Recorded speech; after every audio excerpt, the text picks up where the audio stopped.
So, yes, what I thought I would do this morning is talk about a book I've been reading. It's another one that you might want to read, Tony. Just put it on your list. It's this book.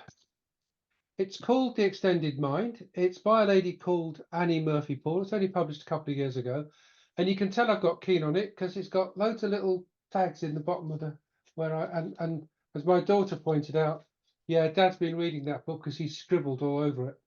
Um, it's made quite an impression on me, and yeah, I'm still going through it and rereading it because I want to get the ideas tied up. And one of the things that's very clear in there, and it comes out, is that one of the ways that people learn stuff and use stuff is if they actually have to learn it so they can communicate it to other people.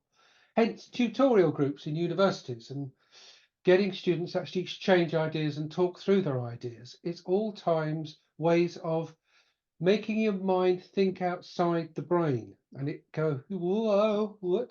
Yeah, you've already heard me talking about the fact the body's got three brains, but there's a lot of research now that says we can expand our thinking capacity in three different ways. The first one is within ourselves by collating and coordinating feelings.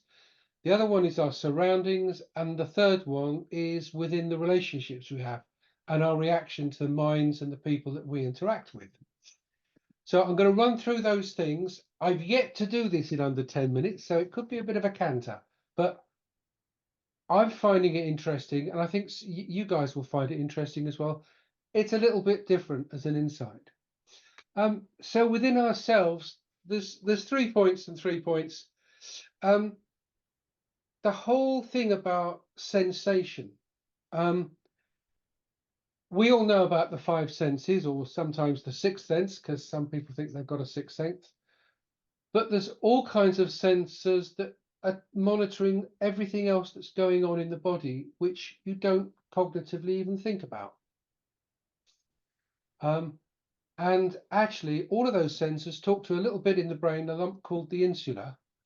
And when you sometimes wake up in the morning and you feel great, and other days you feel like absolute rubbish, it's all those other sensors sending messages to the insula to say to your brain, things ain't quite so right this morning. And you don't really know what's going on. But if you can plug into that, it can be really good. And things like mindfulness can be really powerful in that. I didn't believe this when I first heard it, and then someone reacted. I said, some people know their heartbeat. They know that their heart is beating, and when they think about it, they can be conscious of it. I have to go to a really quite deep mindfulness session, body scan, to get to that point, and it's about 15 minutes into it, and I can then be aware of my heart. But some people just know what their heart's doing, which kind of interesting because we're all built differently. But we've all got the opportunity to tap into that kind of stuff. Movement, we all see better when we're moving. Why? Well, if you think about it, if you're on the savannah and you're hunting a wildebeest, there's a potential that a lion might be coming up behind you to hunt you. Your peripheral vision improves when you're moving. There's a guy in the States, he's a radiologist, and he discovered that he was more productive. He spotted more anomalies in the scans after he'd been exercising. So he put a treadmill in his lab and he found he improved his pickup of anomalies in the scans by about 8%. And then he got his friends to try it and they found the same thing. So that's all been written up and researched, but there's some really strong research that says you do just see things better. We know, Anna, the triple hook of gestures.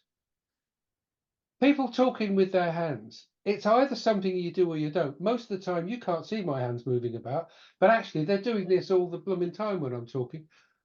When I'm presenting, I consciously bring my hand up because if I want to make a point, I want to drive something home, I try to use a gesture. And there's a thing about hearing it and seeing it, but if you're the person passing that knowledge on, you feel that sensation as well. we've all done the trick of tying a reef knot behind your back when you can't see what you're doing, but you know what you're doing. That's that kind of memory muscle stuff. It all helps with memory reinforcement, which in the case of this book, they argue is all part of the way we're thinking. It's the way the brain is operating outside. If you look at the environment, well, we're organic. We naturally walk into natural spaces and relax. People consciously look at things, but there's a whole load of passive stuff that you're picking up that you don't even know about, but your body knows about it, and it's more restful. Nature is much more rounded. There's more color saturation in different shades and different tones, and it's softer to look at. The built environment is a lot of straight lines and I was going to say monochrome colors, but single colors. Much more difficult to relax in. Even if you go for a walk at lunchtime, it's better to go for a walk in a park than walk around buildings.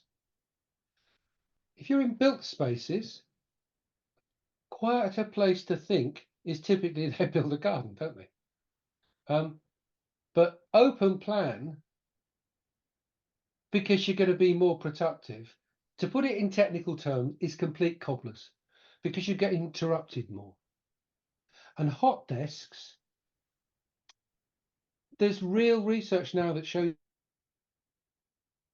them be up to 10% active if they're sitting at a desk that they've personalized, because they've got things around them, they're in comfortable surroundings, they're more relaxed, they're more in control, they work better. So there's some really interesting stuff around this kind of spaces, natural spaces, where I know I work better in my study, and I've got everything around me I could ever need, apart from the cat that's occasionally bringing in small rodents at the moment. And then there's the idea of using space in your environment. Maggie Thatcher famously used to write her speeches, and then she'd hang her arguments in picture frames around the room that she was going to be talking in, so she could look at each idea and she didn't need so many notes. Memory acts actually use very similar kinds of techniques. And we all visualize abstract things to make it more concrete, even if that's just doing a mind map as we're going through new ideas and different ideas. In the relationship side of people, the people we're working with, they found in Scandinavia an IT course. They needed the students to understand how computers worked at a very basic level. And they discovered if they used the same approach to that module as they used in designing apprenticeships, they got much better examination results.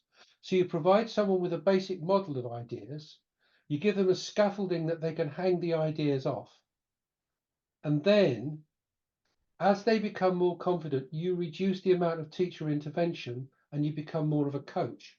And they found it genuinely improved the results and the understanding that meant when they moved on to higher things, those students were more able to follow them and understand them more easily.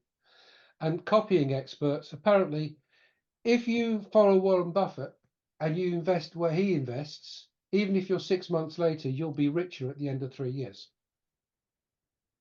Because he's already done all the pre-selection and you don't have to make the errors that he makes and that kind of stuff. Working in groups and working with peers is incredibly more powerful than trying to do everything on your own. Sharing ideas, talking them through, swapping stories. There's a report that there's a nurse who had an helicopter nurse medic who heard one of her colleagues talking about going to an incident where somebody had fallen onto a railing spike through the abdomen. About 6 months later, she went on a call where somebody had come off a bicycle and the handlebar had gone into his abdomen. Because she'd heard that colleague talking about that incident, what they'd done, she was able to take that learning and use it when she had to deal with her own emergency 6 months later. And the patient survived better. And I know I've run over time, haven't I? The last thing is if you're working in groups, you've got shared attention and motivation. You don't want to let your mates down.